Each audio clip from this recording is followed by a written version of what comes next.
West Coast residents say floodwaters have washed away a lifeline for their community after torrential rain battered the coast for 2 days.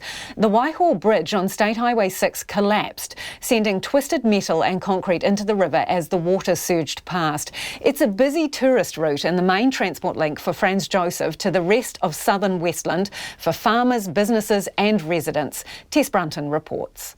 Eco-rafting Adventures Director Kristen Markin says her West Coast business closed its doors early as customers were forced to cancel. Once the bridge closed down, we had so many cancellations that we've just made the executive decision to close 3 weeks early for the season. The rivers that we raft quite a few on the coast. They come up really high and then they drop really fast as well. It's a 25-odd-minute drive from Fox Glacier to Franz Josef when the bridge is intact. Without it, and suddenly motorists are faced with hundreds of extra kilometres as they're forced to drive around the Aoraki Mount Cook National Park and through Arthur's Pass, a roughly 12-hour journey. Glacier Country Tourism Group chairperson Ashley Casson says up to 1 million people travel around the West Coast each year. Pretty significant lifeline for us in terms of the ability to go south. A lot of the suppliers come through from Wanaka or Queenstown up to Fox and through to Franz.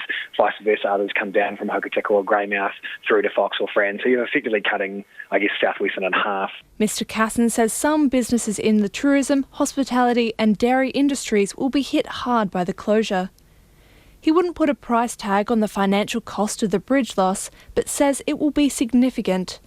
Mr Casson says about 50 Franz Josef residents are stuck on the south side of the Waiho River. The benefit of living in a town that has the heaviest flow helicopter airport in the country is there's a lot of helicopters here and there's a lot of companies willing to put their machines in the air to support civil defence or support getting supplies around. So a nice tight-knit communities there to support each other, but not ideal. Tourism West Coast Chief Executive Jim Little says businesses in the area will be hit financially, but he hopes it will be short-lived. Communities can still connect going south, so basically from Fox Township right through to Lake Harware they can all connect once the flooding goes away, and from Franz north they can all connect. It's just a little bit in the middle. He hopes it won't take too long to fix the bridge. It's a Bailey Bridge, which were invented during the Second World War as a quick fix for bridges that were bombed out throughout Europe. So it's like a giant Meccano set, and so long as the river piles are okay, it could be up fairly quickly. So in the meantime, come and enjoy the West Coast. From Franz north and Fox south, it's business as usual.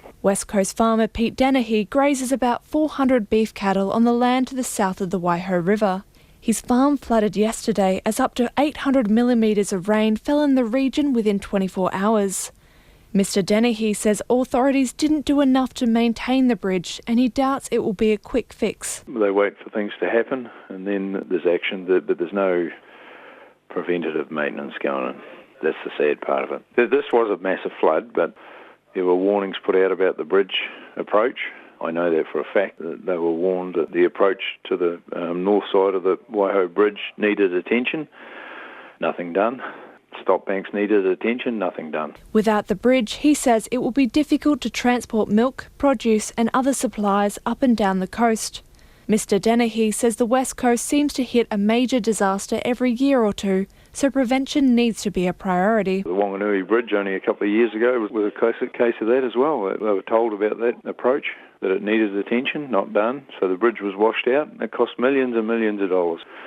The maintenance on the bridge is minor compared to the loss of the tourism, the tourist operators, the farmers, everybody loses. The Westland District Council referred questions about the Waiho Bridge to the Transport Agency.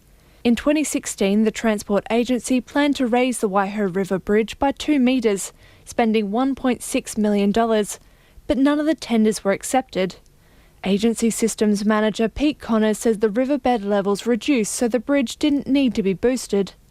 He says the bridge will be replaced by another Bailey, costing about $1 million, because it can be adjusted and adapted to the changing river. The Bailey in its very essence is a temporary bridge. And basically we've had a Bailey at this crossing since 1990. So the reason we have a Bailey there is the volatility of this river. It's probably the South Island's most volatile catchment. Mr Connors hopes the bridge will be replaced in the next 7 to 10 days. For Checkpoint, Tess Brunton, TNA.